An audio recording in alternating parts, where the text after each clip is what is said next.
The white wedding dress glides across the marble floor, stained by red droplets spreading like tiny flowers. Guests scream as champagne flutes shatter. Amid the chaos, a woman in a navy blue dress stands motionless, her face a mask of studied calm. She watches the groom run in panic, his eyes meeting hers for a brief moment. "Did you really think you could bet against me and win, Ryan?" The tension in the room is almost palpable. This isn't just a ruined wedding reception. It's a public execution. And Nora Harper, the respectable Southern widow, has just shown her claws. Ryan Harper never imagined his casual bet on a drunken night would end like this. But in the small town of Oakwood, South Carolina, secrets have a peculiar way of surfacing at the most devastating moment possible, especially when orchestrated by the woman you underestimated. 5 years earlier, Nora Harper stared at her reflection in the antique vanity mirror her mother-in-law insisted was a family heirloom. Her dark hair fell past her shoulders. Too long, according to Martha Harper. Her face still youthful at 30.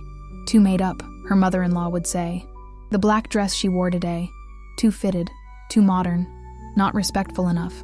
But today of all days, Nora couldn't summon the energy to care about Martha's opinion. The funeral had been excruciating. 4 hours of people, most of whom Daniel had barely tolerated, telling her what a remarkable man her husband had been. How Oakwood would never be the same without a Harper man at the helm of Harper Industries. She ran her fingers over the silver-handled brush that had belonged to Daniel. 5 years of marriage, and now she was expected to spend the rest of her life as the grieving widow of Daniel Harper. "Nora, everyone's waiting." Martha's voice, crisp and controlled, came through the door. "I'll be right down," Nora replied, standing and smoothing the dress that had drawn so many disapproving glances during the service. She didn't feel like a widow, at least, not like the black-veiled, perpetually grieving figure Southern tradition demanded she become. At 30, her life had barely begun, and now it seemed permanently defined by the absence of a man who had been away on business more often than he'd been home. As she descended the grand staircase of Harper House, she could feel the weight of expectations settling on her shoulders. The large parlor was filled with Oakwood's elite. Old money, old names, old traditions.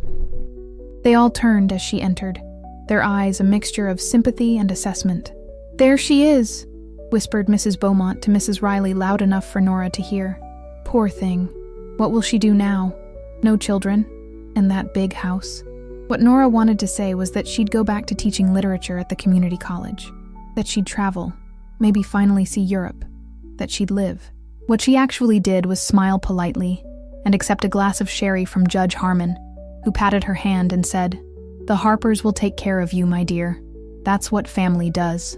Martha swept over, the perfect picture of restrained grief in her charcoal gray dress. "Nora, dear, Pastor Williams was just saying how Daniel would want us to be strong." Nora nodded, though she knew exactly what Daniel would say if he were here. "God, these people are exhausting. Let's sneak upstairs and hide." It was perhaps the only thing they'd truly agreed on during their marriage, that Oakwood's relentless social obligations were a special kind of torture. "Martha, if you don't mind, I think I need some air," Nora said, placing her barely touched sherry on a side table. "Of course, but don't be too long. The Montgomerys just arrived, and you should—" Nora didn't hear the rest as she slipped through the French doors onto the wide veranda. The April air was heavy with the scent of magnolias. She leaned against a column, closed her eyes, and took her first full breath since the service. "Running away already?" The voice startled her.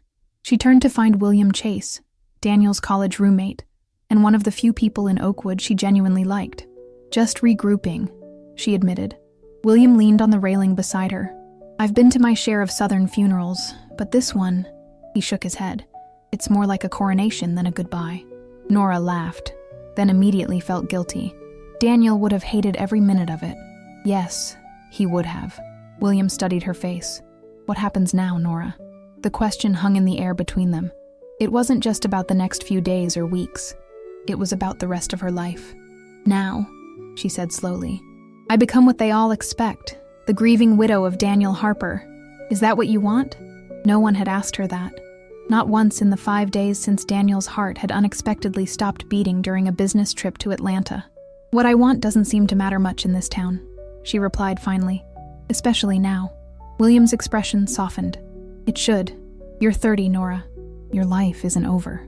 Try telling that to them. She nodded toward the house full of people who were already recasting her as a tragic figure to be pitied and managed. You could leave, William suggested. Start over somewhere else. For a moment, Nora allowed herself to consider it, but reality quickly reasserted itself. And go where? Do what? Everything I have is tied up in Harper Industries, and this house. The prenuptial agreement she'd signed had seemed reasonable when she was 25 and in love. Now it was a gilded cage. She could stay in Harper House and receive a generous allowance as Daniel's widow, or she could leave with nothing but her teaching credentials and whatever personal items she'd brought into the marriage. William seemed about to say something else when the French doors opened and Martha appeared. Nora, there you are. The Montgomerys are asking for you, and Claire Willoughby wants to discuss the Memorial Scholarship Fund. Nora straightened her spine and nodded. Coming, Martha. As she turned to go back inside, William caught her arm gently. Promise me something, he said quietly. Don't disappear into this role they've written for you.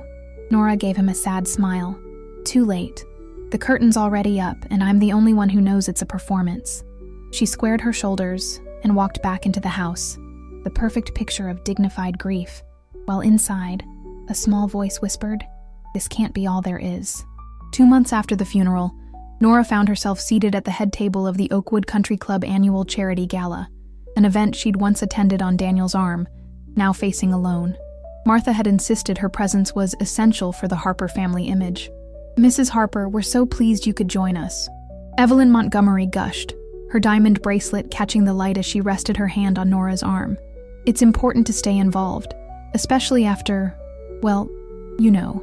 I appreciate your concern, Evelyn, Nora replied, struggling to maintain her composure. The ballroom was decked in ivory and gold, with crystal chandeliers casting a soft glow over the crowd.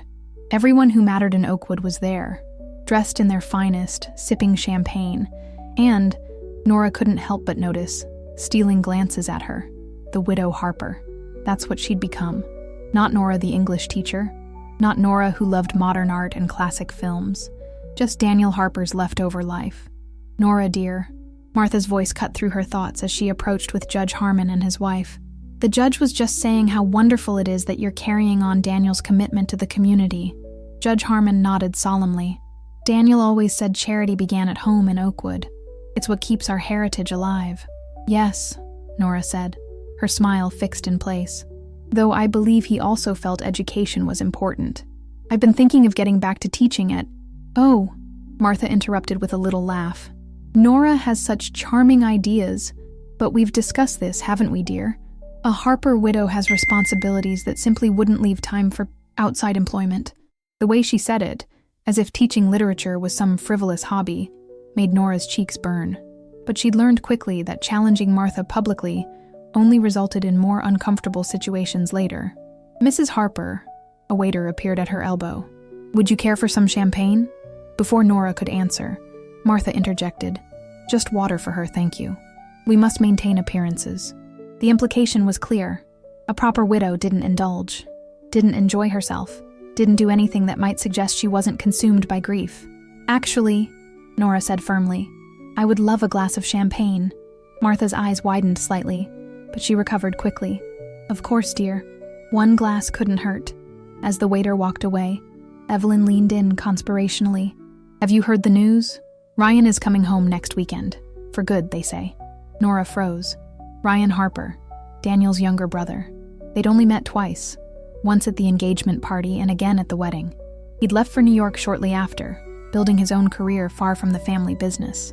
Daniel had rarely spoken of him, except to say that Ryan had always been the rebel without a cause. Martha didn't mention it, Nora said, surprised. Oh, it's just been decided, Judge Harmon explained. The board feels Harper Industries needs a Harper man at the helm. Ryan's the logical choice, being Daniel's only brother. Martha's tight smile confirmed the news.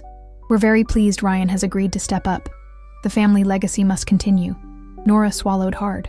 She had shares in the company, not controlling, but significant. Yet no one had consulted her about this decision. I see, she said carefully. And when did the board meet to discuss this?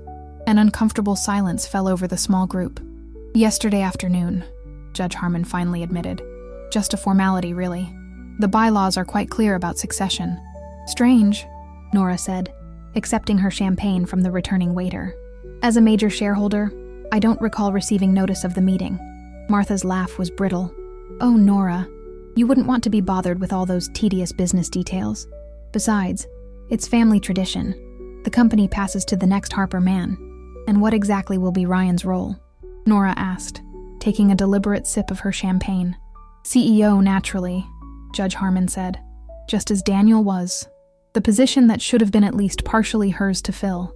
Nora had worked alongside Daniel for years, learning the business, attending meetings, even helping draft proposals. Not officially, of course, just as Daniel's supportive wife, but she knew more about Harper Industries than Ryan possibly could after years away. How convenient, Nora said, unable to keep the edge from her voice. The orchestra began playing, saving her from further conversation as the first dance was announced. Couples moved to the dance floor, leaving Nora alone at the table, keenly aware of being the object of pitying glances. She watched as life continued around her. Laughter, flirtation, business deals sealed with handshakes between dances. Meanwhile, she sat in her designated spot, the widow on display, a living monument to Daniel Harper, while decisions about her future were made without her input. The champagne turned bitter in her mouth. She set down her glass and stood, needing escape. Leaving so soon? A deep voice behind her made her turn. William Chase stood there, looking distinguished in his tuxedo. The vultures circling already? He asked softly, nodding toward Martha and the Harmons. Apparently, Ryan Harper is returning to take his rightful place as head of the company, Nora said, not bothering to hide her frustration. William grimaced. Ah, and I'm guessing your opinion wasn't solicited. Why would it be? I'm just the widow, expected to sit quietly in my assigned corner of Harper House and be grateful for my allowance. Dance with me, William said suddenly, extending his hand. Nora hesitated. I don't think people are watching, he said, his eyes kind. And right now you look like you might either cry or throw that champagne glass. A dance seems safer. He was right. She placed her hand in his and allowed him to lead her to the dance floor. As they began to move to the music, she felt some of the tension leave her shoulders. Everyone's staring, she whispered. Let them, William replied. They'll gossip no matter what you do, so you might as well give them something worth talking about. For the first time that evening, Nora smiled genuinely. Then she noticed Martha watching from across the room, her disapproval evident. Martha looks like she's sucking on a lemon, Nora murmured. William chuckled. Good. The Harper matriarch could use a reminder that you're a person, not a possession. As they moved around the floor, Nora caught fragments of whispered conversations. Dancing already, and Daniel barely cold. Always thought she was too young for him, probably hunting for her next meal ticket. The words stung, but Nora kept her head high. When the music ended, William escorted her back to her table, where Martha promptly appeared. Nora, I think it's time we went home, she said tightly. You look tired. What she meant was, you're causing talk. Actually, Martha, I'd like to stay a bit longer, Nora replied evenly. But please don't feel you need to wait for me. I can get a cab. Martha's eyes narrowed slightly. That wouldn't be appropriate, dear. What would people think? They'll think I'm a 30-year-old woman enjoying an evening out, Nora said, her voice low but firm. Not a child who needs supervision. Something shifted in Martha's expression. Surprise, perhaps, that her usually compliant daughter-in-law was pushing back. But before she could respond, the event chairman announced it was time for the charity auction. We'll discuss this later, Martha said, the promise of confrontation clear in her tone as she moved away. Nora sat down, her momentary courage fading. This was her life now, constantly navigating Martha's expectations while the town watched and judged. And soon, Ryan Harper would return, adding another layer of complexity to her already suffocating existence.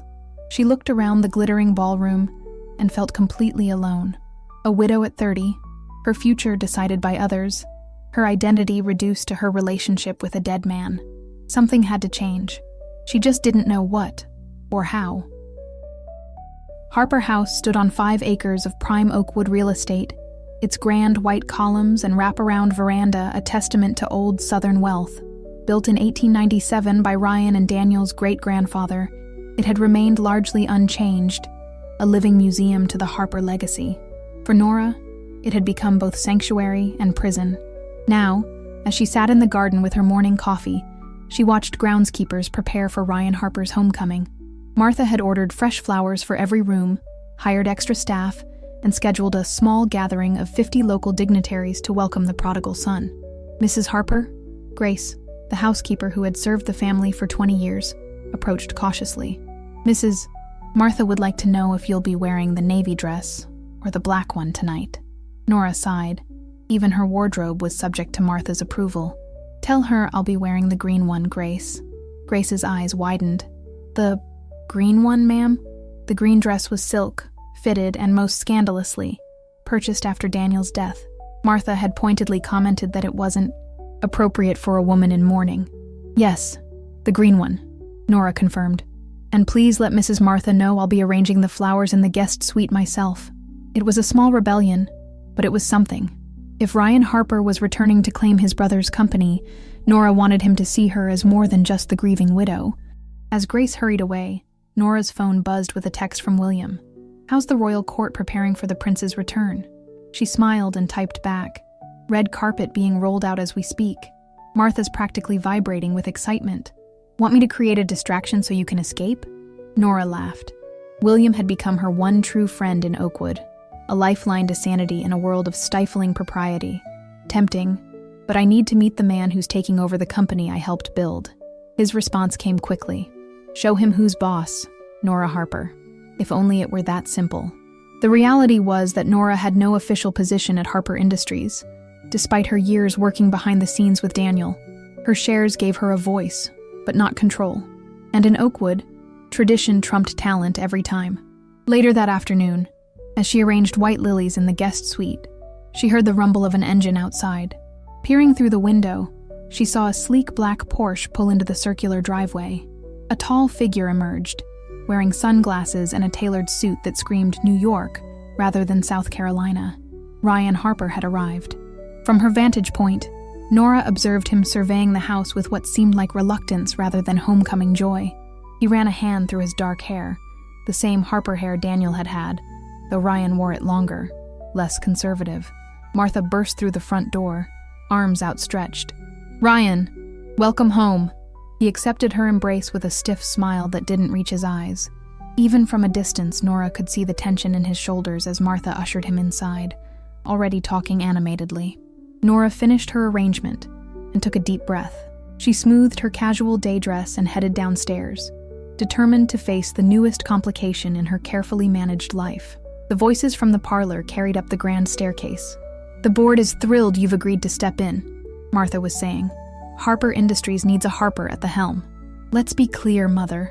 Ryan's voice was deeper than she remembered, with a sharper edge. "I'm here because I owe it to Dad and Daniel, not because I believe in your dynastic fantasies." Nora paused on the landing, surprised by his bluntness. "This attitude is precisely why your father always favored Daniel," Martha retorted. "He understood responsibility to family legacy. And look where that got him," Ryan said coolly. "Dead at 40 from a heart attack brought on by stress." An uncomfortable silence followed. Nora decided it was time to make her presence known and descended the remaining stairs, her footsteps echoing on the marble.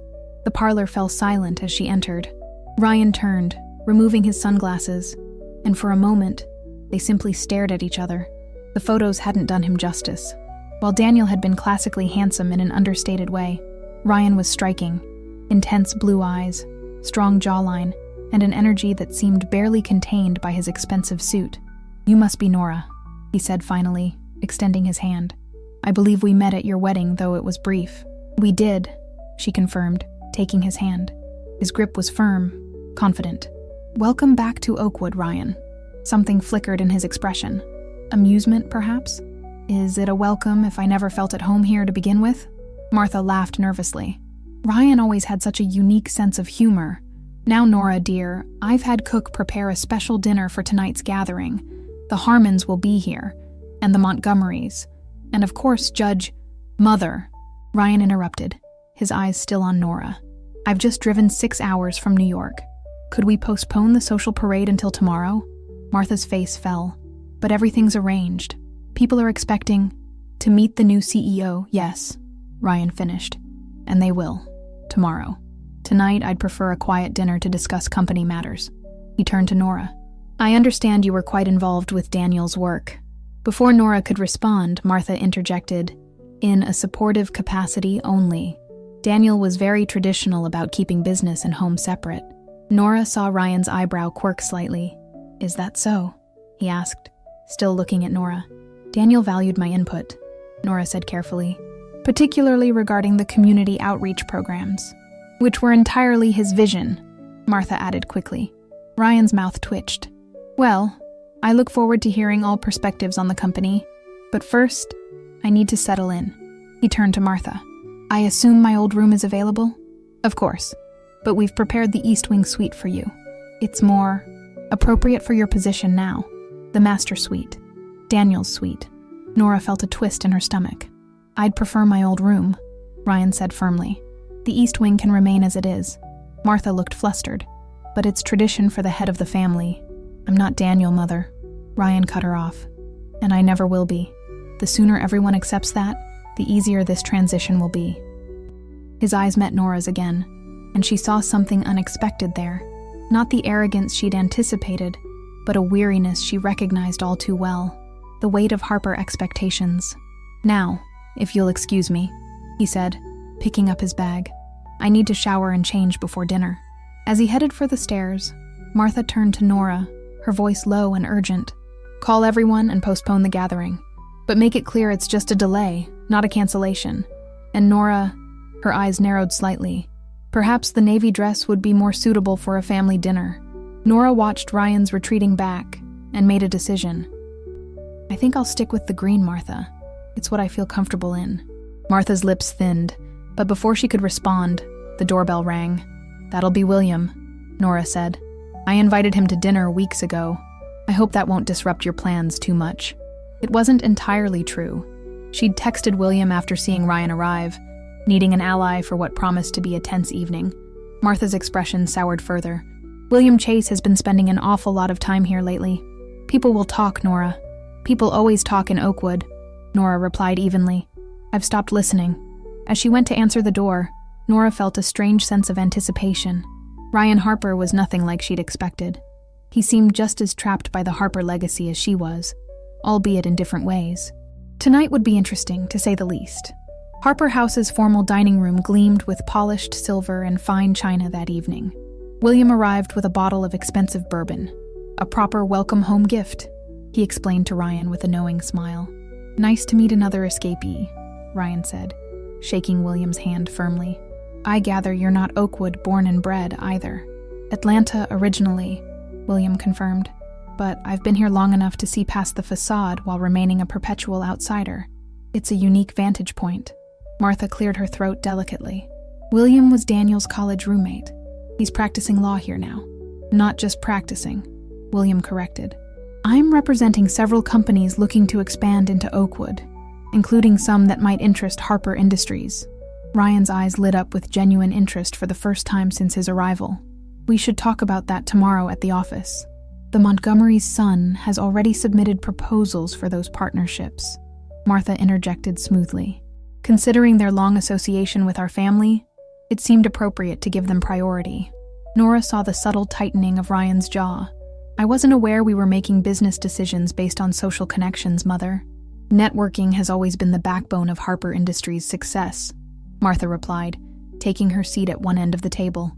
The tension was palpable as Ryan took the head of the table, Daniel's former place. Nora sat to his right, William beside her, and Martha at the opposite end. Like opposing generals on a battlefield. Grace served the first course, a chilled soup that no one seemed particularly interested in. So, Ryan, William broke the silence. What made you decide to come back after all these years? Ryan swirled his wine thoughtfully. Family obligation mainly, though Mother insists it's my destiny. His tone made it clear what he thought of that notion. Ryan was doing very well in New York, Martha said proudly. Executive VP at Blackwell Partners. But blood calls to blood, as they say.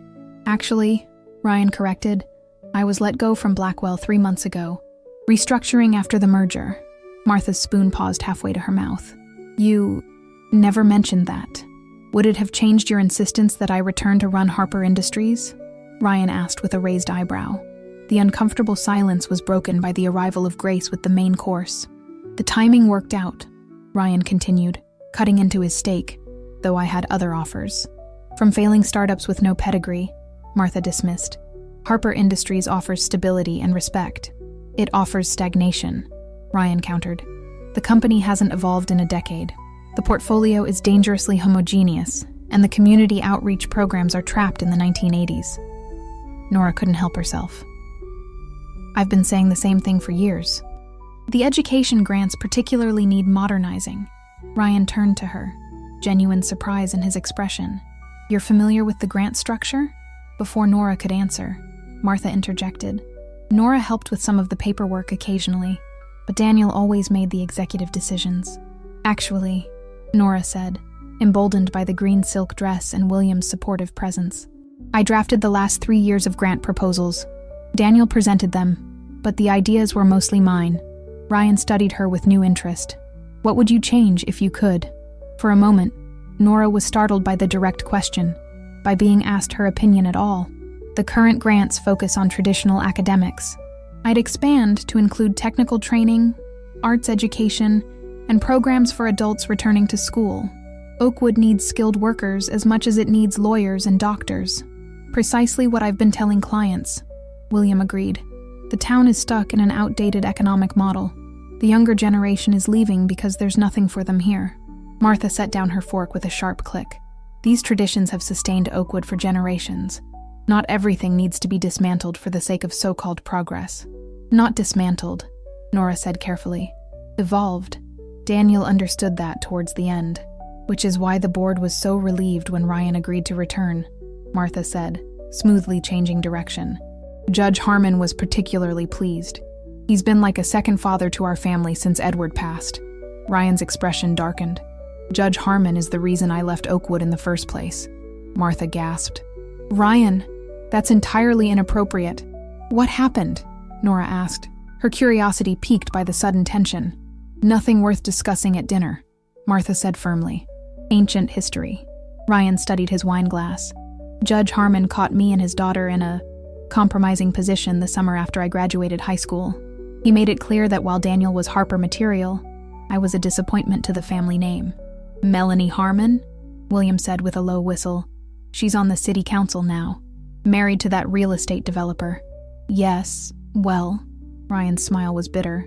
The judge informed me I wasn't suitable for his daughter. Not trustworthy enough. Too impulsive. You were young, Martha said dismissively. And frankly, he wasn't wrong about your behavior back then. The difference, Ryan replied coolly, is that Daniel could do the exact same things and be called spirited, while I was labeled trouble. But that's the Harper way, isn't it? Different standards for different sons.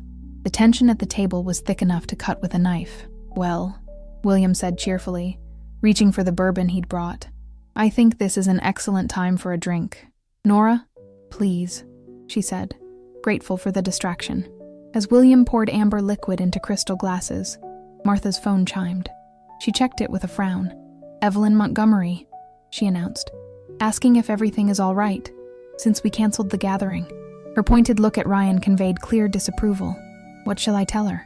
The truth, Ryan suggested, accepting a bourbon from William. That I needed a night to settle in before being paraded around like a show pony. Martha's lips thinned. I'll simply say you were tired from the drive. She stood abruptly. If you'll excuse me, I should make a few calls. People are concerned. After she left, the atmosphere in the dining room lightened considerably. Thank you for that, Nora said to Ryan. Martha's social obligations can be exhausting. I remember, Ryan replied, his expression softening slightly. Though you seem to handle her better than most. That green dress, for instance. His eyes briefly took in the silk garment that had so offended Martha. Is clearly an act of rebellion. Nora felt her cheeks warm. A small one. Sometimes those are the most important kind, Ryan said, raising his glass in a subtle toast. William glanced between them with interest. So, Ryan, what's your actual plan for Harper Industries? Beyond placating your mother and the board? Ryan leaned back in his chair, swirling the bourbon. Honestly, I'm not sure yet. The responsible thing would be to modernize operations, diversify investments, maybe look at those partnerships you mentioned. But, Nora prompted, sensing hesitation. But part of me wants to sell the whole damn thing and use the money to do something that actually matters, Ryan admitted. Daniel spent his whole life chasing our father's approval through that company. Look where it got him. William nodded thoughtfully. I can put you in touch with potential buyers if you're serious. Martha and the board would never approve a sale, Nora pointed out. Ryan's smile was sharp. With my shares and Daniel's, which I assume are now yours, we'd have controlling interest. They couldn't stop us. The casual mention of Daniel's shares reminded Nora of her precarious position. Actually, most of Daniel's voting shares reverted to the family trust when he died. Martha controls them until... She hesitated. Until what? Ryan asked. Until I remarry or turn 40, Nora said, the unfairness of it still stinging. Whichever comes first. Ryan's eyebrows shot up. That's medieval. That's the Harper family trust, Nora replied with a shrug that belied her frustration. Apparently, women can't be trusted with too much financial power. It's outrageous, William said, not for the first time. You should contest it and alienate the only family I have left? Nora shook her head. Besides, what judge in Oakwood would rule against the Harpers? Ryan studied her with a new intensity. So we're both trapped by the Harper legacy in different ways. Seems that way, Nora agreed, meeting his gaze. A charged silence fell over the table, broken only when William cleared his throat. Well, this has been enlightening, he said, standing, but I should head out. Early court date tomorrow. He squeezed Nora's shoulder gently. Call me if you need anything. After William left, Nora and Ryan sat in surprisingly comfortable silence, sipping bourbon. He's in love with you, Ryan said finally. It wasn't a question. Nora nearly choked on her drink. William? No, we're friends. He was Daniel's friend. Ryan's expression was skeptical. If you say so, but I recognize the signs. The question is, how do you feel about him? The direct question was jarring after months of people tiptoeing around her emotions. He's been very kind, but I'm not ready for anything like that. Because of Daniel, or because of Oakwood's expectations of the grieving widow? Nora considered the question seriously.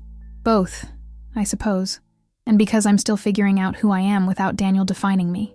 Ryan nodded slowly. I understand that better than you might think. He refilled their glasses. To figuring things out, he toasted. As they drank, Nora found herself studying him, the contrast between his confident exterior and the vulnerability that occasionally slipped through. He wasn't at all what she'd expected. Not the entitled heir returning to claim his birthright, but a reluctant successor with his own complicated relationship to the Harper name. Why did you really come back? She asked suddenly. You could have refused. Ryan's smile didn't reach his eyes. Let's just say I had my reasons, some more honorable than others. Before she could press further, Martha returned, her expression carefully composed. The Harmons send their regards, she announced, along with Judge Harmon's expectation that you'll join him for golf tomorrow after the board meeting. Ryan's jaw tightened almost imperceptibly. I don't play golf anymore. You'll make an exception, Martha said, her tone making it clear this wasn't a request. Certain traditions must be maintained. As Ryan and Martha locked eyes in silent battle, Nora realized she was witnessing the opening moves in a longer game, one where she might be either a pawn or a player, depending on the choices she made. And for the first time in months, she felt a flicker of something beyond grief and resignation, something that felt dangerously like possibility. The Harper Industries headquarters dominated Oakwood's small business district, a 6-story red brick building with the family name emblazoned in gold letters. As Ryan and Nora walked through the main entrance the following morning, heads turned and whispers followed. The prodigal son returns, Ryan muttered, straightening his tie, with the grieving widow in tow. They'll get used to us, Nora replied, more confidently than she felt. The board meeting was scheduled for 9, but Ryan had asked Nora to join him early. I need someone who'll tell me the truth about this company, he'd explained over breakfast, while Martha was busy on the phone with her social circle. Now, as they rode the elevator to the executive floor, Nora felt strangely nervous.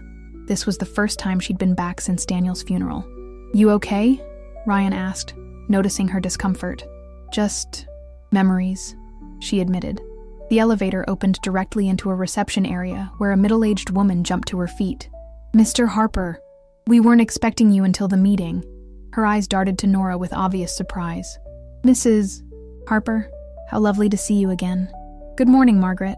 Nora smiled at Daniel's longtime secretary. Ryan wanted a tour before facing the board.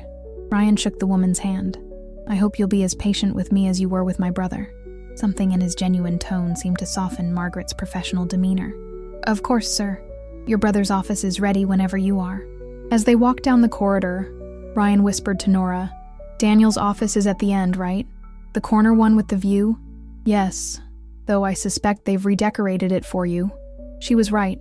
The office that had once been filled with Daniel's golf trophies and hunting memorabilia was now a sleek, modern space with minimalist furniture. "They've certainly been thorough," Ryan observed, running a hand over the empty desk. "Not a trace of Daniel left. That's the Harper way," Nora said quietly. "Always forward, never looking back." Ryan turned to her, his expression curious. "And is that your way too, Nora?" The question caught her off guard. "I don't know anymore. For months I've just been going through the motions. Until last night," Ryan said, moving closer. The woman in the green dress didn't seem like someone just going through the motions. Nora felt a flush creep up her neck. There was something in Ryan's gaze, a focused intensity that made her suddenly aware of how close they were standing. "The board will be gathering soon," she said, taking a step back. "We should review the agenda." If Ryan noticed her deflection, he didn't comment. Instead, he moved to the window overlooking Oakwood's main street. This town hasn't changed a bit. Same shops, same people, same narrow thinking.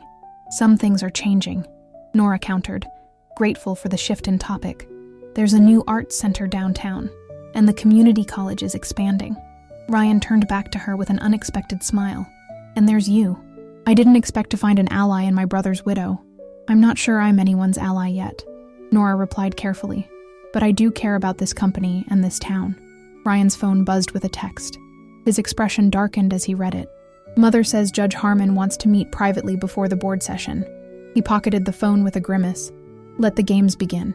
The board meeting was exactly what Ryan had expected. Old men in expensive suits, discussing quarterly profits while ignoring innovation.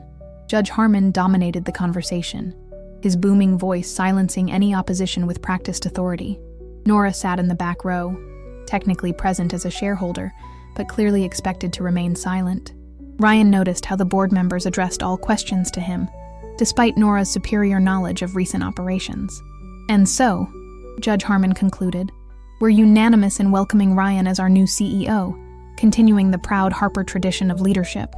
There was polite applause, during which Ryan caught Nora's eye. She gave him a small, knowing smile that said more than words could about the performance they were witnessing.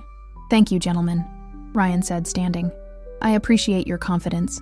However, I do have some initial concerns about our current market position." The temperature in the room seemed to drop several degrees. "Concerns?" Judge Harmon repeated, as if unfamiliar with the word. "Yes. Our portfolio is overly conservative, our community outreach is outdated, and we're losing market share to more nimble competitors." Before anyone could respond, there was a knock at the boardroom door. A young man entered, his eyes immediately finding Ryan. "Sorry to interrupt," he said, not looking sorry at all. "Ryan Harper, right? I'm Jason Montgomery. Our fathers were golf buddies." Ryan vaguely remembered a pudgy teen with braces. This confident man with a practiced smile bore little resemblance to that memory. "Jason," Judge Harmon said warmly. "Perfect timing. We were just discussing future directions." "Great minds think alike," Jason replied with a practiced chuckle. "I've brought those proposal drafts for the tech partnerships we discussed." Ryan felt a flash of irritation. "Proposals I haven't authorized or even seen?" An uncomfortable silence fell over the room. "Just preliminary ideas," Judge Harmon smoothed over. "Jason's firm has been helping us explore options while awaiting your arrival." "I see," Ryan said coolly. "And does everyone on this board have side arrangements I should know about?" Judge Harmon's smile remained fixed, but his eyes hardened. "Perhaps we should adjourn for today. Give Ryan time to settle in before making any hasty judgments." As the board members filed out, Jason approached Ryan with an outstretched hand. "No hard feelings, I hope. Just trying to keep things moving forward." Ryan shook the offered hand briefly. "Of course, though in the future, all proposals should come through proper channels." "Absolutely." Jason's smile never wavered. "We should grab a drink sometime. Catch up." I'd love to hear about your New York adventures. After he left, only Nora and Ryan remained in the boardroom. Well, that was illuminating, Ryan said, loosening his tie. I've been CEO for all of 15 minutes, and I'm already being undermined. Welcome to Oakwood, Nora replied, gathering her notes, where business decisions are made on the golf course and sealed with handshakes at the country club, and where the Montgomery family seems to have their fingers in every pie. Ryan ran a hand through his hair in frustration.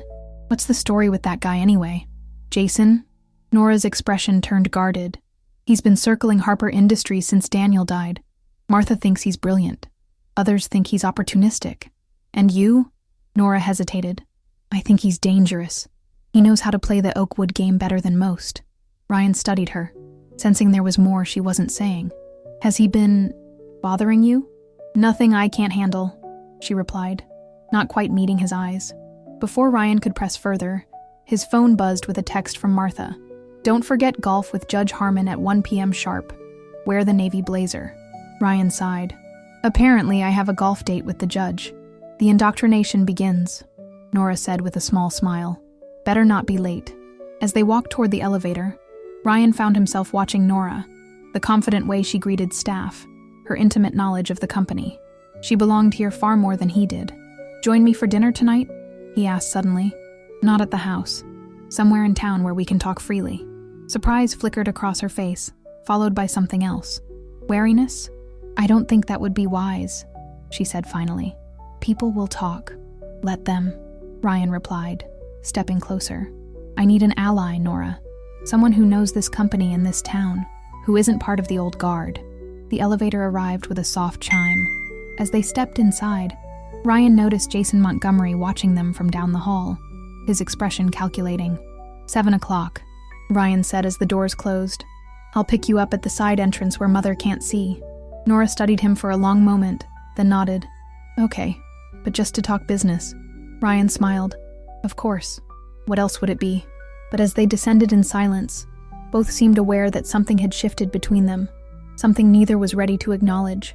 The Oakwood Grill sat on the outskirts of town, far enough from the country club crowd to offer Ryan and Nora some privacy. The rustic steakhouse, with its dim lighting and wood-paneled booths, was refreshingly unpretentious compared to Harper House.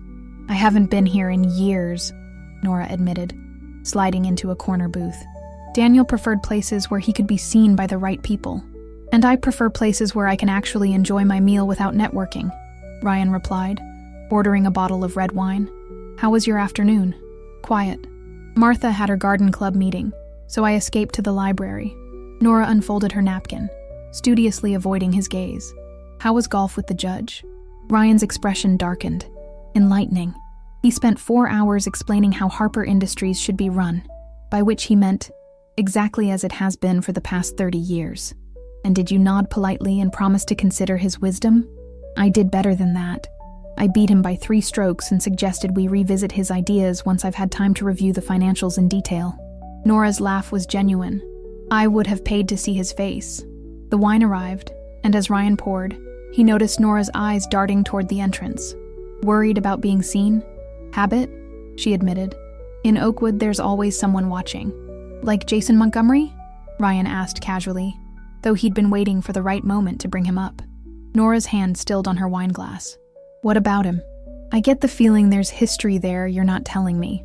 She took a deliberate sip before answering. Jason was interested in me before I met Daniel. His family didn't approve. I was just a teacher with no pedigree. When Daniel and I got engaged, Jason acted like it had been nothing serious. But it was? Not to me, Nora said firmly. But since Daniel died, Jason's been attentive. Martha encourages it. Ryan felt an unexpected flare of jealousy. And how do you feel about his attention? Honestly, it makes my skin crawl. Her directness surprised him. There's something calculating behind his charm. Always has been. Their conversation paused as the server brought their steaks. When they were alone again, Ryan leaned forward. I did some digging into those tech partnership proposals he brought to the board. They're structured to funnel considerable control to his family's holding company. That doesn't surprise me. The Montgomerys have always played the long game. Just like the Harpers, Ryan said with a rueful smile. Which brings me to why I wanted to talk to you tonight. I need your help, Nora. She set down her fork. With what, exactly? Understanding what I've inherited. Not just the company, but the web of relationships and unspoken agreements. Judge Harmon made it clear today that he expects certain accommodations in return for his support. Like his daughter's husband needs a seat on the board, and Montgomery's proposals should be fast-tracked. Ryan's jaw tightened. It's not a business. It's a feudal system. Nora nodded slowly. And you want me to help you navigate it? I want us to change it, Ryan said, surprised by his own vehemence. Together. The word hung between them, charged with more meaning than either was ready to acknowledge.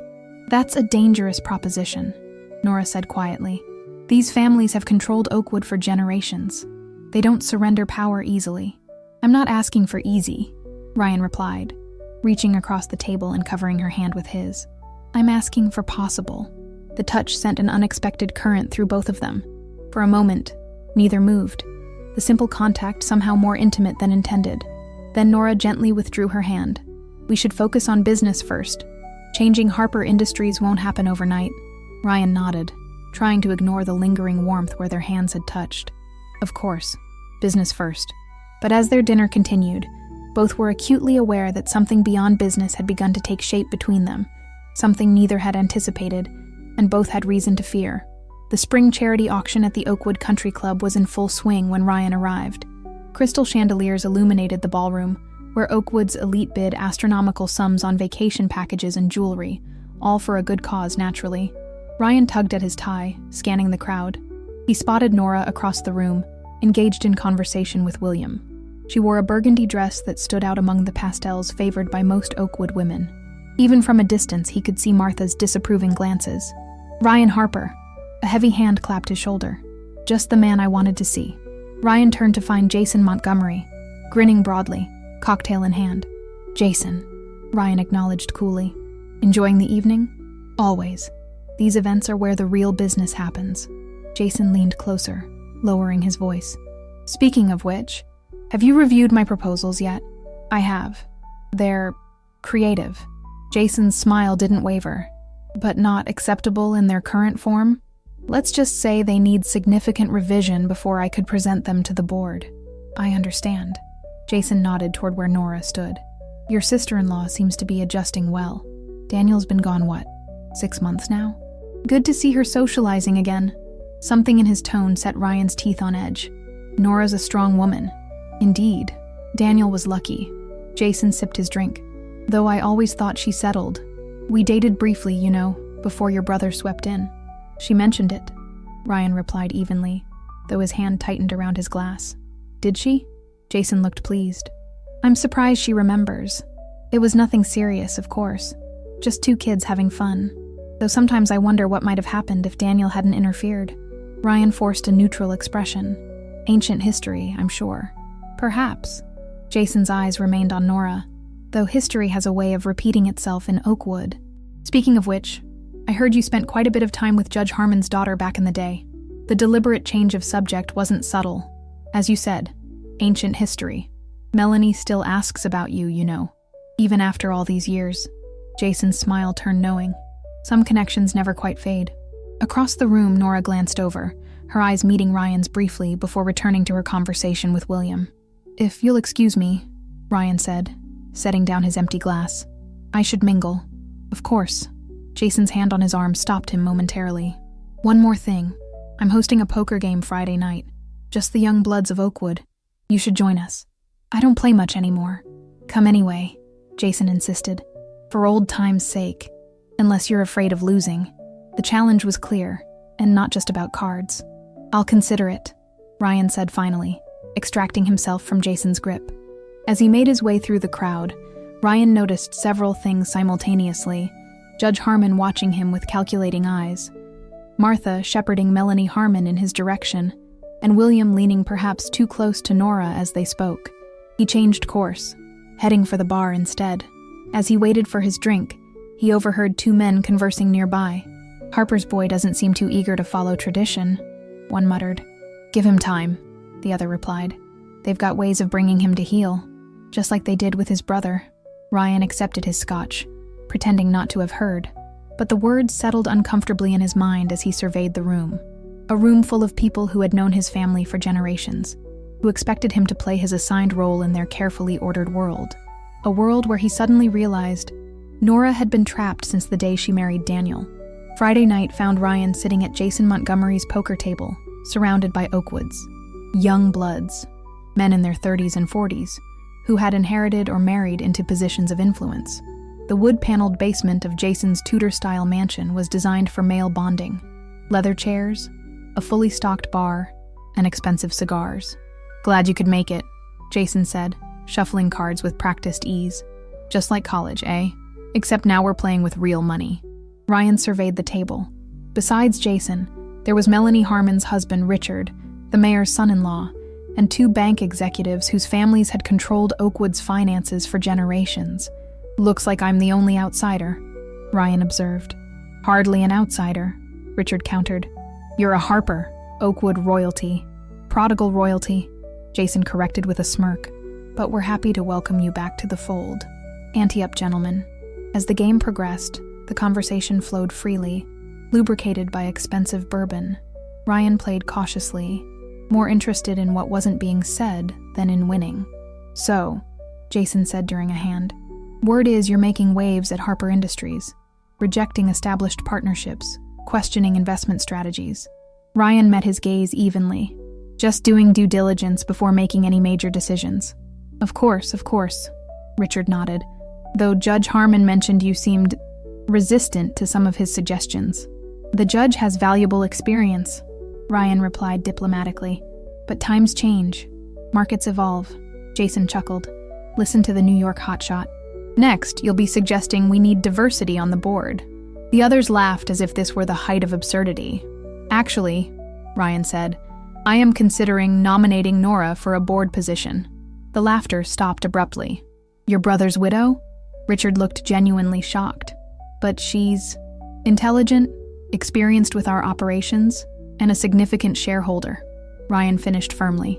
Jason leaned back, studying Ryan with new calculation. "Interesting. You've been spending quite a bit of time with Nora lately." "She knows the company better than anyone," Ryan replied, keeping his tone casual despite the sudden tension in the room. "Still," Jason pressed, "people are starting to talk. A young widow, a recently returned brother-in-law. It has a certain unsavory quality, doesn't it?" Ryan's jaw tightened. "Only to those with unsavory minds. I'm just looking out for the Harper reputation," Jason said, spreading his hands innocently. "After all, appearance is everything in Oakwood." "Is that why you've been pursuing Nora since my brother died?" Ryan asked, his voice dangerously calm. "For appearances?" The table fell silent.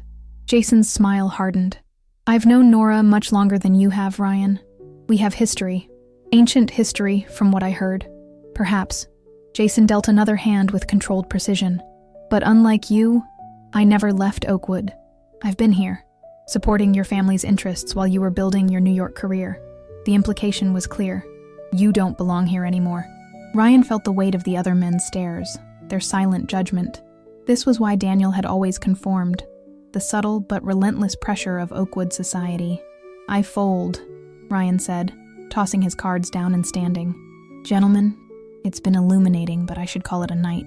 Jason's smile didn't reach his eyes. "Leaving so soon?" "We haven't even discussed the Westfield development project." "Another time." As Ryan headed for the stairs, Jason followed.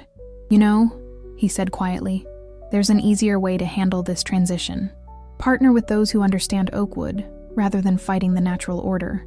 And I suppose you're volunteering?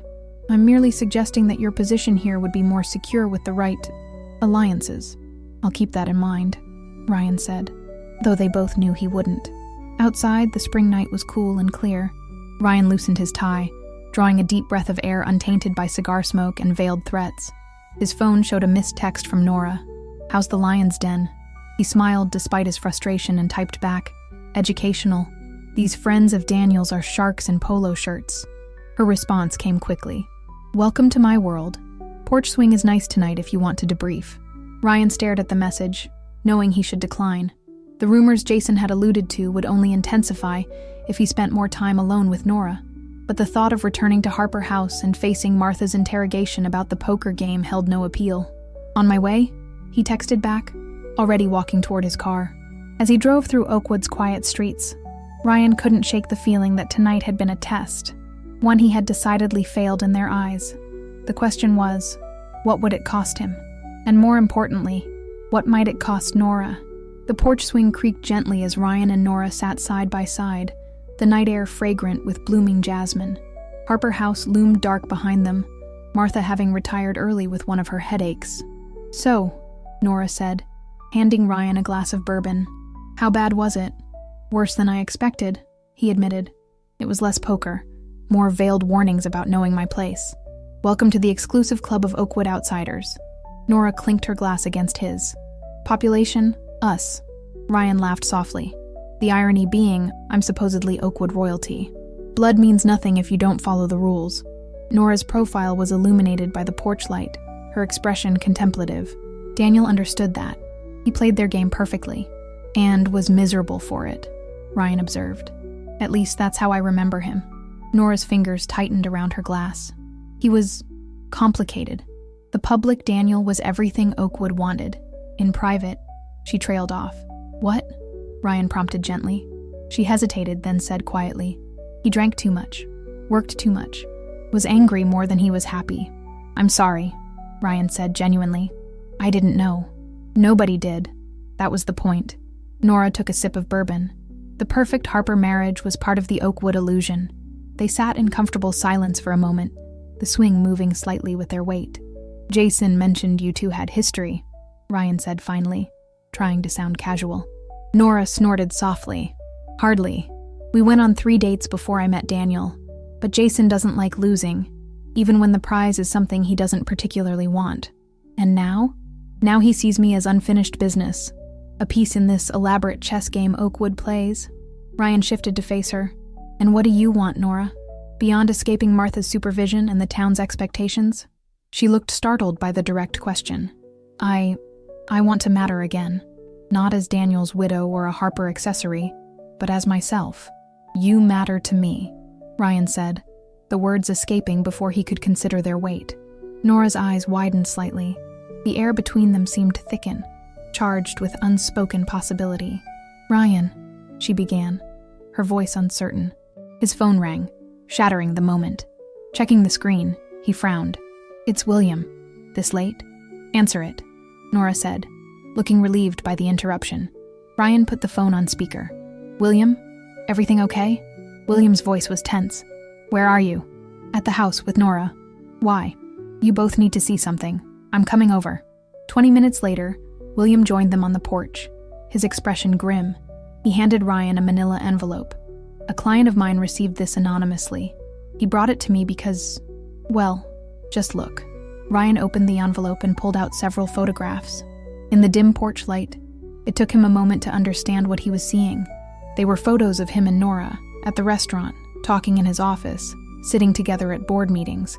Innocent moments, but framed to suggest intimacy.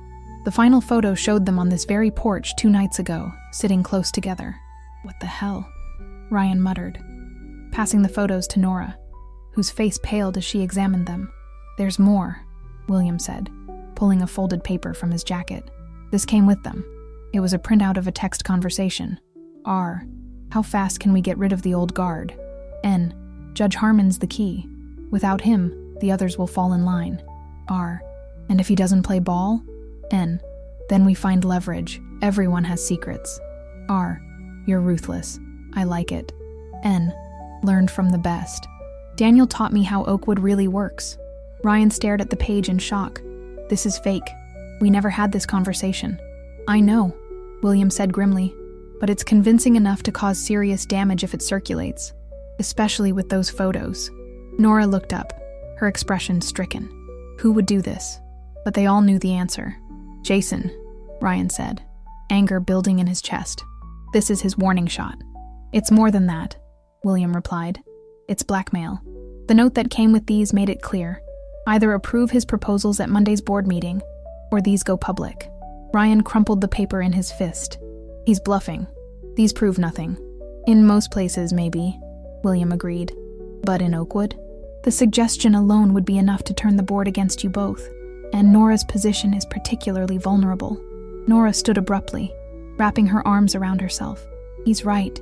If people believed we were involved so soon after Daniel's death, while living under the same roof, she couldn't finish. This is insane, Ryan said. We've done nothing wrong. Welcome to Oakwood, Nora replied bitterly. Where appearance is everything and truth is optional. Ryan looked between Nora and William, a suspicion forming. How would Jason even know to fabricate these texts? The content is too specific. William and Nora exchanged a glance that confirmed Ryan's growing doubt. What aren't you telling me? He demanded. William sighed. There's something you should know about your brother's death. Something that never made the official reports. Nora sank back onto the porch swing, her face pale in the dim light. We should go inside for this conversation.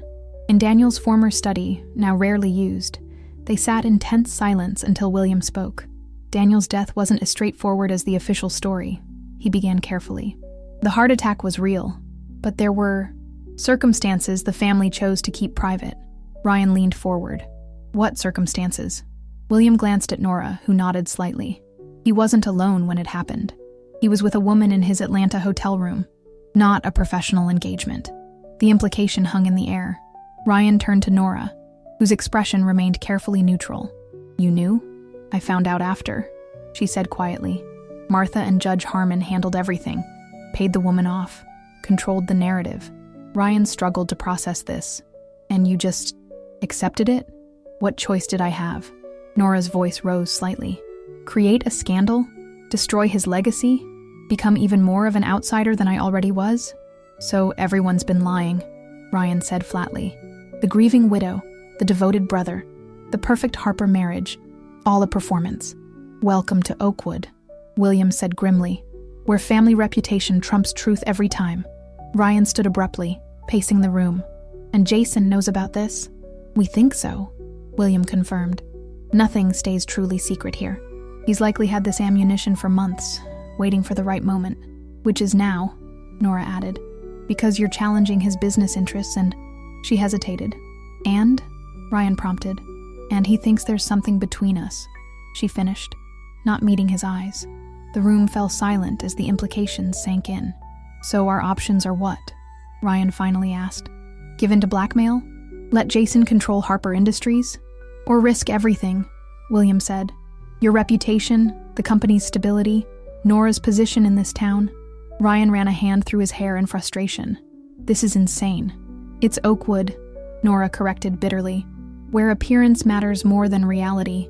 Ryan stopped pacing, studying Nora. Did you love him, Daniel? The blunt question startled her. I thought I did at first. Later it became complicated. And you stayed? Where would I go? She asked, a flash of anger in her eyes. Back to teaching with nothing. My life was here, however imperfect. Ryan nodded slowly, pieces falling into place. And now Jason thinks he can use our supposed relationship to manipulate both of us. It wouldn't be the first time he's used secrets as leverage, William said. Half his business deals involve some form of gentle blackmail. Ryan's expression hardened. Well, he's picked the wrong target this time. Ryan, Nora warned, don't underestimate what's at stake. Your position at Harper Industries is less important than my self-respect, he interrupted. Or yours. Their eyes met, a current of understanding passing between them. For a moment, no one spoke. Finally, William broke the silence. Whatever you decide, it needs to happen before the board meeting Monday. Jason will expect an answer. Ryan nodded, his mind already forming a plan. I need to think. Alone. He left without another word, ignoring Nora calling his name. In his car, he sat gripping the steering wheel, fury building inside him. Daniel had played by Oakwood's rules, presenting the perfect image while living a lie, and it had killed him. Now the same forces wanted Ryan to fall in line, to perpetuate the farce. And Nora, trapped in a marriage of convenience, then a widowhood of obligation, expected him to surrender too. But Ryan had left Oakwood once before. He could do it again, unless there was something, or someone, worth fighting for. Ryan didn't return to Harper House that night. Instead, he drove aimlessly through Oakwood's quiet streets, past the stately homes and manicured lawns that represented everything he'd once fled. By dawn, he found himself at Oakwood Lake, watching the sun rise over the water. His phone showed missed calls from both Nora and William, but he wasn't ready to talk to either of them. The revelation about Daniel hadn't shocked him as much as it should have. His brother had always lived a compartmentalized life, the perfect son in public, something else entirely in private. What bothered Ryan more was how easily everyone had maintained the façade, Nora included, and now he was expected to do the same. His phone buzzed with a text from an unknown number. Thought about my proposal. Board meets tomorrow. Time's running out. Ryan deleted it without responding. When he finally returned to Harper House mid-morning, he found Martha waiting in the foyer, her expression glacial. "Where have you been?" she demanded. Nora was beside herself. "I needed to think," Ryan replied, heading for the stairs. "About what? Your responsibilities? The board meeting tomorrow?" Ryan stopped, turning to face his mother. "About Daniel, actually, and the circumstances of his death." Martha went very still. "Who told you? Does it matter? The point is, you lied. Everyone lied. We protected the family name," Martha corrected, "as Harpers have always done. And that's supposed to justify everything? The cover-up? Using Nora as a prop in your performance of grieving family?" Martha's eyes narrowed. "Nora understands her place in this family. She's accepted it." "Her place?" Ryan repeated incredulously. "She's not a piece of furniture, Mother. She's a person who's been manipulated and controlled since the day she married Daniel. She's been provided for generously," Martha snapped. "A position in society many would envy. A gilded cage is still a cage." Their standoff was interrupted by the appearance of Nora herself, coming down the stairs. She looked like she hadn't slept, still wearing yesterday's clothes. "Ryan," she said, relief evident in her voice. "You're back." "Temporarily," he replied, his tone cooler than intended. Hurt flashed across her face. "We need to talk about what to do next, about Jason's threat." "Yes," Martha interjected. "William called me this morning. This situation requires careful management." Ryan laughed bitterly. "Of course he did. And of course that's your response. More management. More lies." "Ryan, please," Nora began. "No," he cut her off. "I'm done with Oakwood's games. I'm done pretending." "What are you saying?" Martha demanded. "I'm saying I won't be blackmailed. Not by Jason. Not by the board. Not by this town's suffocating traditions." Ryan's voice rose with each word. "Daniel might have been willing to live a lie, but I'm not." "You have responsibilities," Martha insisted. "To the company, to the family name, to myself," Ryan finished firmly. "And right now that means walking away." Nora's face paled. "You're leaving? Just like that?" Something in her tone made Ryan hesitate. "I thought you'd understand, after everything they've put you through. Understand running away when things get difficult?" Nora's voice sharpened. "No, I don't understand that. Some of us don't have the luxury of escape, Ryan." Her words stung more than he expected. "So you'd rather I surrender to Jason's blackmail? Become another Daniel playing by Oakwood's twisted rules?" "I'd rather you fight," Nora replied, her eyes bright with unshed tears. I thought we might fight together." The moment stretched between them, laden with unspoken possibilities. "Children, please," Martha interrupted, ever practical. "This discussion is achieving nothing. The board meets tomorrow, and we need a unified response to these allegations." Ryan tore his gaze from Nora's. "I'm going to shower and change. Then I have some calls to make." "Ryan," Nora began, but he was already climbing the stairs, needing distance from both women and the complicated emotions they stirred in him. In his room, he stood under the shower's hot spray, trying to clear his head. Nora's words echoed, "I'd rather you fight." But was Oakwood worth fighting for? Was Harper Industries? Was she? The questions had no easy answers. But as Ryan dressed, one thing became clear. He couldn't make this decision alone. He needed to talk to someone who understood Oakwood but wasn't blinded by its illusions. He needed William Chase. William's downtown law office offered a stark contrast to Harper House's antebellum grandeur. Modern, efficient, and blessedly free of Oakwood's omnipresent traditions. "So you're really considering walking away?" William asked, leaning against his desk as Ryan paced the room. "After everything, what exactly would I be staying for?" Ryan countered. "A company I never wanted to run? A town that demands conformity at all costs?" "Nora," William said simply. Ryan stopped pacing. "What about her?" "Don't play dumb. I've seen how you look at her, how she looks at you when she thinks no one's watching. There's nothing between us, Ryan insisted, though the words felt hollow even to his own ears. Maybe not yet, William acknowledged. But there could be. If you weren't both so afraid of what people might think. Ryan sank into a chair, suddenly exhausted. It's complicated. It always is in Oakwood. William's tone softened. Look, I understand the impulse to run. I almost did myself after college. But sometimes the braver choice is to stay and fight. Fight what? The entire social structure of this town? Jason's blackmail? My mother's expectations? William's expression turned serious. Fight for what matters. For who matters. The words hung in the air between them. You care about her, Ryan said finally. It wasn't a question. I do, William admitted. But not in the way you're thinking. Nora deserves better than what Oakwood has given her. Better than what Daniel gave her. And you think I could give her that? I think you could try, William replied. If you stayed. Ryan stared out the window at Oakwood's church spires and ancient oaks. Even if I wanted to, Jason's ultimatum can be countered, William interrupted. But only if you're willing to play hardball. Meaning Jason Montgomery isn't as squeaky clean as he pretends. I've represented some clients who've had interesting dealings with him. Ryan straightened. What kind of dealings? The kind that would interest the SEC, William said carefully. Nothing I could prove in court, but enough to make him nervous if the right questions were asked. Why haven't you mentioned this before? William's expression turned grim. Because using this information comes with risks. For all of us. Once you start playing Oakwood's game of mutually assured destruction, there's no going back. Ryan considered this. I'd be no better than them. Probably not, William agreed.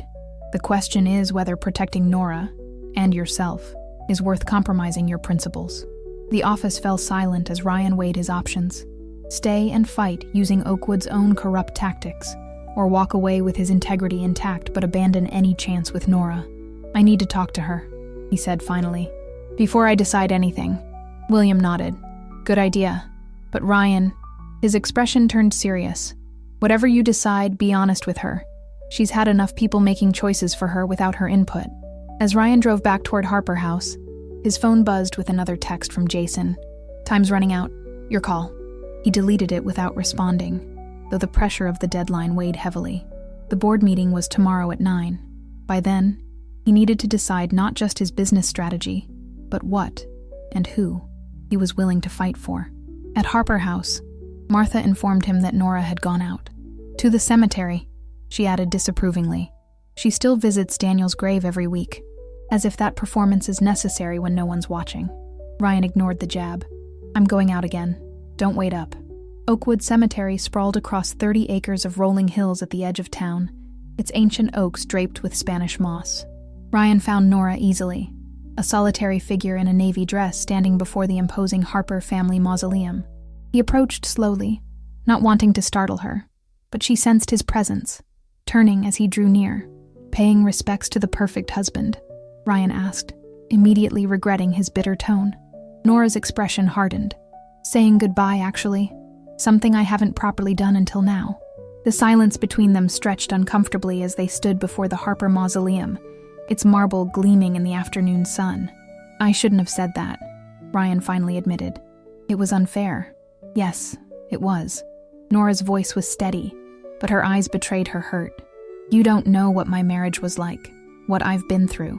Then tell me, Ryan urged, stepping closer. Help me understand. Nora stared at Daniel's name engraved on the mausoleum door. I loved him once, she said quietly, before I understood what marrying into the Harper family really meant, before I realized that Daniel's first loyalty would always be to appearances. And when did you realize? About a year in. Her smile was sad. When I found out about his first affair. Not the last, as it turned out. Ryan's chest tightened. I'm sorry. Martha knew, of course. She told me to ignore it, that all Harper men had their indiscretions, that it was the price of being part of this family. Nora shook her head. I was too ashamed to leave, too afraid of having nothing, so I stayed and played my part. And now? Nora turned to him, her eyes suddenly fierce. Now I'm tired of playing parts, of living by Oakwood's twisted rules. That's why I was disappointed when you talked about leaving. I thought maybe with you, things could be different." Her honesty left Ryan momentarily speechless. When he found his voice, he asked, "Different how?" "Honest," she said simply. "Real." The air between them seemed charged with possibility as their eyes held. Ryan took another step toward her. "I talked to William," he said, "about Jason's blackmail, about what to do next." Nora stiffened slightly. "And?" "He thinks we should fight back. Said Jason has secrets of his own that could be leveraged." "Mutually assured destruction," Nora murmured. "The Oakwood way. Is that what you want?" She considered the question carefully. "What I want is to stop living in fear, to stop letting this town dictate what I can do, who I can be." Her eyes met his directly. "Who I can care about." The implications of her words hung between them, neither quite ready to acknowledge them fully. "The board meets tomorrow," Ryan said. "Whatever we decide, it needs to happen before then." "We," Nora repeated softly. "So you're staying?" "I haven't decided yet," he admitted. "But if I do, things would have to change. At Harper Industries, in this town, between us." Before Nora could respond, Ryan's phone buzzed with a call. He glanced at the screen, frowning. "It's William," he answered, putting it on speaker. "What's up?" William's voice was tense. "Where are you?" "With Nora, at the cemetery." "Why?" "You need to get to the office. Now." "Jason's called an emergency pre-board meeting. He's making his move early." Ryan's grip tightened on the phone. "What move exactly?"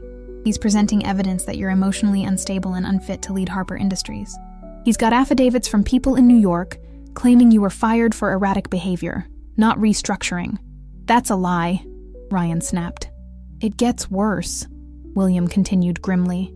"He's also implying your interest in Nora is part of a pattern of inappropriate behavior going back to your teens." Nora's face paled. "That's absurd." "It's character assassination," William corrected. "And it's working. Judge Harmon's already on board. Others are wavering. If you don't get here now and counter this, you'll be voted out before the official meeting tomorrow." "We're on our way," Ryan said, ending the call. He turned to Nora, whose expression had hardened into determination. "This ends today," she said firmly. "I'm done being a pawn in Oakwood's games." As they hurried to Ryan's car, he asked, "What are you thinking?" Her smile was cold. "I'm thinking it's time Oakwood learned that the quiet widow they've been underestimating has secrets of her own to share." Ryan studied her for a moment, seeing a strength and resolve he hadn't fully appreciated before.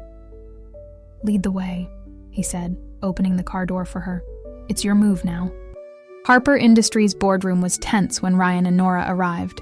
Jason stood at the head of the table, Ryan's rightful place, while Judge Harmon and the other board members sat in grim silence. "Ah, the man of the hour," Jason said with mock joviality. "We were just discussing your qualifications." "So I heard," Ryan replied coldly, remaining standing. "Spreading lies behind my back instead of addressing me directly. Very brave." Judge Harmon cleared his throat. "Ryan, these allegations about your departure from Blackwell Partners are concerning, as are the rumors about your relationship with your brother's widow." All eyes turned to Nora, who stood tall beside Ryan, her face composed. "If I may," she said, her voice clear and steady, "I'd like to address the board directly." Jason's smile faltered slightly. "This is a closed session, Nora. Shareholders without board positions aren't permitted to speak." "Actually," William spoke up from where he leaned against the wall, "as trustee of Daniel Harper's estate, Nora has every right to address matters concerning company leadership." Judge Harmon frowned. "William, this isn't a legal proceeding." "But it could become one," William interrupted smoothly, "if proper corporate governance isn't observed."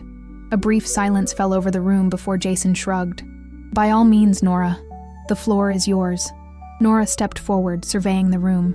These men had controlled her life for years, had reduced her to nothing more than Daniel's widow. Their judgment had once terrified her, but no longer. "Gentlemen," she began, "for 6 years, I've been part of the Harper family, first as Daniel's wife, then as his widow. During that time, I've watched this company operate not as a business, but as a private club, where deals are made on golf courses, where tradition trumps innovation, and where truth is less important than appearance." Judge Harmon shifted uncomfortably. "Nora, This isn't the time for... It's exactly the time. She cut him off firmly. Because today you're being asked to make another decision based on lies and appearances rather than facts. She moved to stand directly opposite Jason. Mr. Montgomery claims Ryan is unfit to lead, that his interest in me is inappropriate. But what he hasn't told you is why he's really here. Jason's confident smile wavered. Nora, I don't think... Jason approached me 3 months after Daniel died, Nora continued, ignoring him. Not with condolences, but with a proposition. If I supported his partnership proposals and used my shares to help him gain control of Harper Industries, he would make sure I maintained my position, my home, my place in Oakwood society. The boardroom had gone very quiet. When I refused, the threats began. Subtle at first, then increasingly direct. She reached into her purse and removed a flash drive, placing it on the table. This contains recorded conversations between Jason and me over the past few months. I suggest you listen to them before making any decisions about Ryan's leadership. Jason's face had drained of color. You're bluffing. Nora smiled thinly. Daniel taught me well. Always keep leverage, he said. Especially in Oakwood. She turned to address the board again. I've been silent too long. Played the role assigned to me. No more. Ryan Harper has done nothing wrong except challenge the status quo that has kept this company and this town trapped in the past. If you remove him based on Jason's fabrications, I will use every resource at my disposal to fight that decision, including taking my story to the press. The implied threat hung in the air. Scandal was the one thing Oakwood's elite feared above all else. Judge Harmon was the first to recover. These are serious allegations, Nora, against a respected member of our community. Yes, they are, she agreed calmly. Just as serious as the ones made against Ryan. The difference is, mine can be proven. Ryan stepped forward to stand beside her, their shoulders almost touching. Gentlemen, the choice is simple. Either we move forward together, bringing Harper Industries into the modern era, or we tear each other apart with Oakwood's traditional weapons of choice, secrets and lies. The board members exchanged uneasy glances. I suggest we adjourn until tomorrow's official meeting, Judge Harmon said finally. Give everyone time to consider their positions. As the room emptied, Jason remained behind, his expression thunderous. You'll regret this, he said quietly to Nora. Both of you. No, Nora replied, her voice steady. I only regret not standing up to men like you sooner. The walk from Harper Industries to Ryan's car was silent, the magnitude of what had just happened settling over them. Once inside, Ryan turned to Nora. That was... He searched for the right word. Remarkable. Nora let out a shaky breath. I've been holding that in for a very long time. The recordings, Ryan said carefully. Are they real? A small smile played at her lips. Some. Enough to make Jason nervous. Ryan laughed, surprised and impressed. You know, you would have made an excellent CEO. Maybe in another life, she replied. Then more seriously, this isn't over. Jason won't back down easily. No, Ryan agreed, starting the car. But neither will we. As they drove back to Harper House, Nora's phone buzzed with a text from Martha. Where are you? The Harmons just called. What have you done? Nora showed it to Ryan. Ready for round 2? As I'll ever be, he replied grimly. Martha was waiting in the foyer, her face ashen with anger. Have you both lost your minds? Threatening Jason Montgomery? Accusing Judge Harmon of corruption? Do you have any idea what you've done to our family name? Defended it, Ryan replied calmly. Against actual threats, not imagined ones. Judge Harmon called me in tears, Martha continued, her voice rising. His friendship with this family spans 3 generations, and he was ready to betray that friendship based on Jason's lies, Nora pointed out, stepping forward. You taught me that family comes first, Martha. That's exactly what we did today. Martha's gaze shifted between them, her expression calculating. There's more to this. Something you're not telling me. There always is in this family, Ryan said wearily. Isn't that the Harper way? Secrets upon secrets? For a moment, Martha seemed to deflate, suddenly looking her age. What happens now? The board votes tomorrow, Ryan replied. Either they accept my leadership without Jason's interference, or I take William's advice and call for a full audit of Harper Industries' business practices over the past decade. Martha paled further. You wouldn't. I would, Ryan said firmly. It's time for transparency, Mother. Real transparency, not just the appearance of it. A heavy silence fell over the foyer. Finally, Martha nodded stiffly. I'll make some calls. Try to smooth things over. As she walked away, Nora turned to Ryan. Would you really audit the company? If necessary, he confirmed. But it won't come to that. The threat alone will be enough. No one wants their dirty laundry exposed. Especially not in Oakwood, Nora agreed. They moved to the sitting room, both physically and emotionally exhausted. What happens after tomorrow? Nora asked quietly, voicing the question that hung between them. If you win the vote, Ryan considered carefully before answering. I stay. Make the changes the company needs. And? She prompted when he hesitated. And see if there's a future here worth building. His eyes met hers. With you, if that's what you want. The directness of his statement caught her off guard. For so long, others had decided her future. First Daniel, then Martha, then Oakwood society. The possibility of choosing for herself was both exhilarating and terrifying. I don't know what I want yet, she admitted. Just that I'm tired of living by other people's rules. Ryan nodded, understanding in his eyes.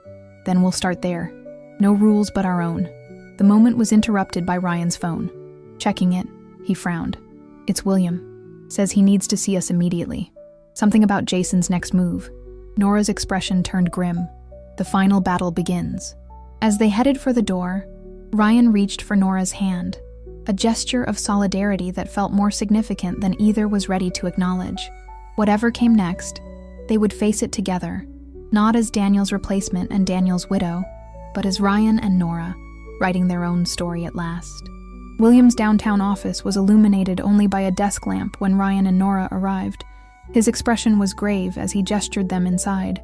Jason's gone nuclear, he said without preamble. Called in every favor he has in town. By morning there will be anonymous stories in the Oakwood Gazette about your supposedly inappropriate relationship, complete with doctored photos. We expected that, Ryan replied, though his jaw tightened. There's more. William pulled out a folder. He's gathered evidence of accounting irregularities at Harper Industries under Daniel's leadership. Nothing criminal, but questionable enough to warrant investigation. His plan is to suggest you both knew and covered it up. Nora sank into a chair. Daniel always insisted the books were clean. They mostly were, William confirmed. But Jason found the few exceptions, and those exceptions implicate Judge Harmon directly. Ryan's eyes narrowed. So Jason's turning on his own allies? He's burning everything down, William said grimly. If he can't control Harper Industries, he'll destroy its reputation. Along with ours, Nora added quietly. Ryan paced the small office. We need to end this. Tonight. I agree, William said, which is why I took the liberty of inviting someone else to join us. He checked his watch. She should be here any minute. She? Nora questioned. As if on cue, there was a knock at the door. William opened it to reveal a striking woman in her 30s, elegantly dressed despite the late hour. Melanie, Ryan said, recognizing Judge Harmon's daughter immediately. Hello, Ryan, she replied coolly. It's been a long time. Nora looked between them, feeling the weight of their shared history. Thank you for coming, William said, gesturing Melanie to a seat. I've explained the situation. Melanie nodded, her expression serious. Jason has always overplayed his hand eventually. I've been waiting for this moment. What exactly are you offering? Ryan asked directly. Information, Melanie replied. About Jason's business practices, his threats against my father, and his real plans for Harper Industries. She turned to Nora. And about his obsession with you. Nora stiffened. Obsession? Jason doesn't like losing, Melanie said simply. And in his mind, he lost you to Daniel Harper years ago. Everything since then has been about reclaiming what he believes should have been his. Why help us now? Ryan asked, still wary. Melanie's smile was bitter. Because Jason thinks he owns me too. Has been threatening to reveal old secrets to my husband if I don't help him gain control of the city council. She leaned forward. I'm done being controlled by Oakwood's men. I thought you might feel the same way. The last comment was directed at Nora, who nodded slowly in understanding. What's your plan? A counterstrike, William interjected. Using Melanie's evidence, your recordings, and one more element. He turned to Ryan. The truth about why you really came back to Oakwood. Ryan's expression closed off. That's not relevant. It is, William insisted. If we're going to end this, We need complete transparency. No more Harper secrets. A tense silence filled the room as 3 pairs of eyes focused on Ryan. Finally, he sighed. I didn't come back just because of family obligation or the company. I came back because Daniel asked me to. What? Nora's voice was barely above a whisper. Ryan couldn't meet her eyes. He called me a week before he died. Said he was worried about Jason's influence over the board, about threats to the company, and about you, Nora. Me? He knew Jason was waiting for an opportunity to move in. He made me promise that if anything happened to him, I'd come back and protect both you and Harper Industries. Ryan's laugh was hollow. Even from beyond the grave, Daniel was orchestrating everyone's lives. Nora sat perfectly still, absorbing this revelation. So everything since you arrived, your interest in the company, in Oakwood, in me, it was all because of a promise to Daniel? No, Ryan said firmly, finally meeting her gaze. I came back because of a promise. I stayed because of you. The air between them charged with unspoken emotion. William cleared his throat. We need to move quickly. Jason expects the board to meet at 9. We need to be ready before then. Melanie nodded. I'll talk to my father tonight. Make him understand what Jason really is. And I'll prepare the legal documents, William added. But we'll need both of you to face Jason directly. Ryan and Nora exchanged a look. A silent communication that spoke of new trust, new possibilities. We'll be ready, Nora said, a determination in her voice that Ryan had never heard before. It's time Oakwood learned that some traditions are meant to be broken. Dawn broke over Oakwood, bathing the town in golden light that belied the storm about to break. Ryan stood at his bedroom window at Harper House, watching the sun rise over the manicured gardens where generations of Harpers had maintained their perfect façade. Today, that façade would finally crack. After a sleepless night of preparation with William and Melanie, their plan was set. All that remained was the execution, and confronting Jason Montgomery one final time. A soft knock at his door pulled Ryan from his thoughts. Nora entered, already dressed in a crisp blue suit that projected confidence and authority. Ready? She asked simply.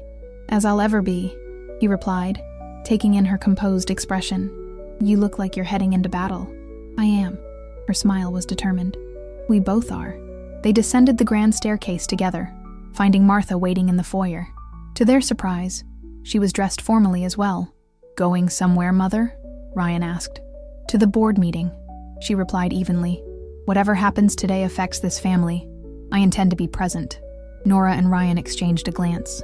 This wasn't part of their plan, but perhaps it was fitting that Martha witnessed the dismantling of the world she'd helped create. We'll take separate cars, Ryan said. Nora and I need to stop somewhere first. Martha's eyes narrowed slightly, but she nodded. I'll see you there. The drive to Harper Industries was quiet, each lost in thought about what lay ahead. When Ryan finally broke the silence, his voice was soft. Regardless of what happens today, I want you to know that nothing I've done since returning was out of obligation to Daniel. Nora turned to him, her expression guarded. What was it then? At first, curiosity, then respect. He glanced at her briefly before returning his eyes to the road. And finally, something I wasn't looking for. Something I probably don't deserve.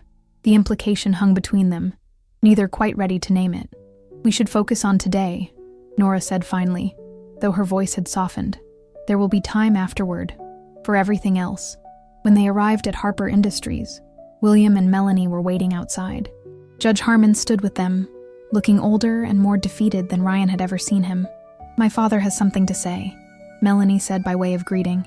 Judge Harmon cleared his throat. I've been a fool, he admitted, his voice gruff with emotion. Allowed Jason to manipulate me, threaten my family. I'll support you in the board meeting, Ryan. Whatever it takes to make this right. Ryan nodded, not quite ready to forgive, but acknowledging the olive branch. Let's hope it doesn't come to that. The lobby of Harper Industries was buzzing with tension as they entered. News of last night's confrontation had spread, and employees watched with barely concealed curiosity as Ryan, Nora, William, and the Harmons moved toward the elevators. Jason's already upstairs with the board, William informed them, acting as if yesterday never happened. Perfect, Ryan said grimly. Let's not keep him waiting. When the elevator doors opened onto the executive floor, Margaret met them with wide eyes. Mr. Harper, they've already started. Mr. Montgomery said you weren't coming. Did he now? Ryan's smile was cold. Well, let's surprise him, shall we? They moved as a group toward the boardroom, united by purpose if not by trust. Ryan paused at the door, meeting Nora's eyes one last time. Whatever happens in there, he said quietly, know that coming back to Oakwood was the best decision I ever made, because it led me to you, the real you, not Daniel's widow. Nora's composure wavered for the first time that morning. Ryan, I know, he interrupted gently. After, if there is an after. With that, he pushed open the boardroom doors, and they stepped into the final confrontation that would either free them from Oakwood's chains or bind them tighter than ever. The boardroom fell silent as Ryan and his allies entered. Jason Montgomery stood frozen at the head of the table, his presentation on the projector screen behind him. A manipulated photo of Ryan and Nora with the headline, "Scandal at Harper Industries." "Please," Ryan said with cold courtesy, "don't stop on our account." Jason recovered quickly, his practiced smile sliding back into place. "Ryan, Nora, we were just discussing the company's future. I didn't expect you'd join us after yesterday's unfortunate display." "I'm sure you didn't," Ryan replied, moving to reclaim his rightful place. "Just as you didn't expect Judge Harmon to learn about your threats against his daughter." The board members murmured in confusion as Judge Harmon stepped forward. "Jason has been manipulating us all," he announced, his authoritative voice filling the room, using blackmail, falsified evidence, and threats to advance his own interests at the expense of Harper Industries. "That's absurd," Jason scoffed, though his confidence was visibly wavering. "I've only ever acted in the company's best interests."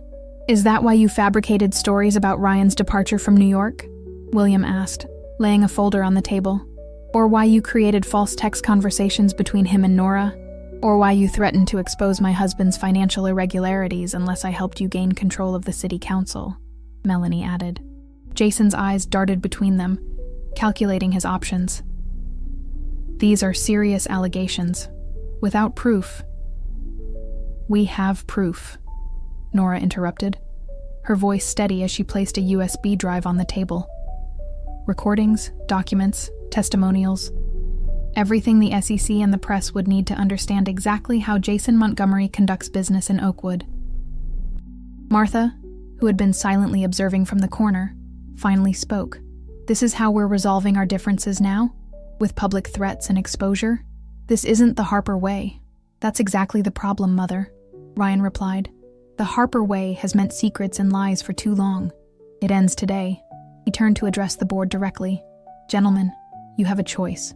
Either vote to confirm my position as CEO and accept the changes I intend to implement, including a more diverse board and transparent business practices, or reject me and face the consequences of everything William is prepared to make public." "This is blackmail," Jason said through gritted teeth. "No," Nora corrected, stepping forward to stand beside Ryan. "This is justice. Something Oakwood has needed for a very long time." The boardroom fell silent as the members exchanged glances, weighing their options. Finally, Judge Harmon spoke. "I move to confirm Ryan Harper as CEO of Harper Industries, effective immediately." One by one, the board members raised their hands in agreement, leaving Jason isolated and defeated. "You'll regret this," he hissed, gathering his papers. "All of you." "No, Jason," Ryan replied calmly. "The only regret here is that it took us so long to see you for what you really are." As Jason stormed out, the tension in the room gradually dissipated. The battle was won, but the war for Oakwood's soul had only just begun. 6 months later, the gardens of Harper House bloomed with late summer roses as Nora stood on the porch, watching the sunset. So much had changed since that fateful board meeting. Ryan had transformed Harper Industries, diversifying investments, modernizing the charitable foundation, and, most controversially, appointing Nora as Director of Community Outreach, a position she'd earned through years of unacknowledged work. Jason Montgomery had left Oakwood shortly after his defeat, his reputation tarnished but intact enough to start fresh elsewhere. Judge Harmon had quietly retired, passing his influence to Melanie, who was proving to be a formidable ally in changing Oakwood's outdated ways. And Martha? She had surprised them all by adapting, albeit reluctantly, to the new order. "Family comes first," she declared, choosing to support Ryan and Nora rather than lose her remaining son to the old battles. "Penny, for your thoughts?" Ryan's voice came from behind her as he stepped onto the porch, 2 glasses of wine in hand. "Just reflecting," Nora replied, accepting the offered glass. "On how different everything is now. Any regrets?" he asked, joining her at the railing. She considered the question seriously. "Only that I didn't find the courage to stand up for myself sooner." "You found it when it mattered," Ryan said, his eyes warm as they met hers. "We both did." Their relationship had evolved slowly over the months, friendship deepening into something more as they worked side by side rebuilding the company and their lives. They'd been careful, mindful of Oakwood's watchful eyes, but tonight marked 6 months since their victory, and with it, a decision. "I had the papers drawn up," Ryan said, his voice quiet but certain. "If you're sure about selling the house." Nora nodded, looking at the home that had been both prison and sanctuary. "I'm sure. Too many ghosts here, too many rules we didn't make." "And afterward?" Ryan asked, the question laden with meaning beyond the practical. Nora turned to face him fully, no longer the grieving widow or the perfect Harper wife, but simply herself, free at last to choose her own path. "Afterward," she said, reaching for his hand. "We write our own story, together, if that's what you want." Ryan's smile bloomed slowly as he entwined his fingers with hers. "It's all I've wanted since I came back." As the last light of day painted Oakwood in gold, they sealed their new beginning with a kiss that promised what neither Daniel, nor Martha, nor Oakwood itself had ever given them: the freedom to live without masks, to love without conditions, and to build a future defined not by tradition, but by choice. Some traditions, they had learned, were meant to be broken, and from those broken pieces, something far more beautiful could emerge.